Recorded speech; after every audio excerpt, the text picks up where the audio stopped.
Okay guys, on my scratcher after a shat day at the office, so here's a wee Jimmy story for you. Bearing in mind that McGinty used to be called Dennis Wise because he was a nasty wee 5-footer, so Jimmy called him that all the time. And in China, McGinty's taken his glove off and his wedding rings came off and fallen into the long grass next to the putting green. He's been searching for it for 10 minutes by the time we get there, panicking like fuck because his wife's going to crack up.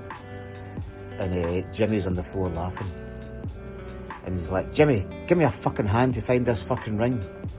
Jimmy's response was, "Hi, they call you Dennis Wise. You're merely Morecambe and fucking Wise, you wee cunt." We're at the Dunning Links and James is caddying from McGinley and his partner is Oscar Pistorius, also known as Oscar Piss Artist and Big Leg.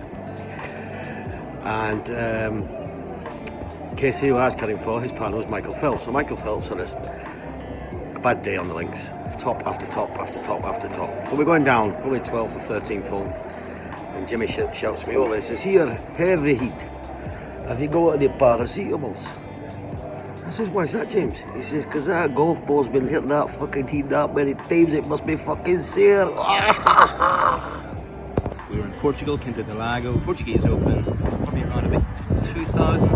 So I'm working with Porter Carrington, Colin Montgomery, and Paul McGinley, Edinburgh Jimmy with Paul McGinley. So Monday's not having a very good day at all. It's Friday, not playing well.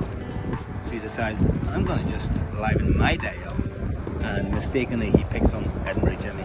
So he walks off the tee and he sees this mound about 50 yards ahead and he says, "Jimmy, looks as though somebody's buried you over there." So Jimmy then says, "Here, you cunt, you're the one who's going to be buried at the end of this day because you're going to miss the fucking cut."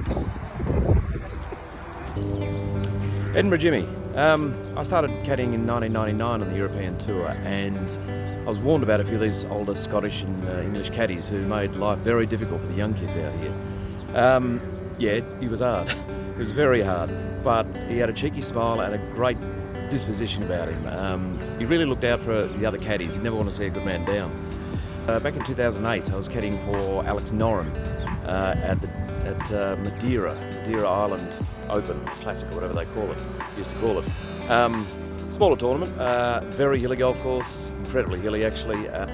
It's a brutal place to go to. It's a caddy nightmare because the wind swirls everywhere and it's just a very hard walk. Anyway, caddying for Alex, and we go up the 7th hole there, which is up a mountain, down the little 8th, a little par 3, and then up the 9th, which is the massive mountain, back to the clubhouse. Anyway, so Alex is at his tee shot on the 8th hole, the little par 3, with a wedge, knocked it on the green, and he took the putter and the driver, so I didn't have to walk down the hill and then back up the hill. He gave me a little walk forward, a little bit of a rest. So obviously I jumped at the opportunity, and off I went. Get to the 9th fairway, drop the bag, and I thought I'll go have a tinkle in the trees over there. So I did that. Now, a bag dropped behind me. I had no idea what was going on because the two caddies in my group, their players had both missed the green. So they were down there with their players, raking bunkers, doing all that sort of stuff. Behind me was Jimmy, with a big smile on his face. And Jimmy was working for John Bickett in the group behind.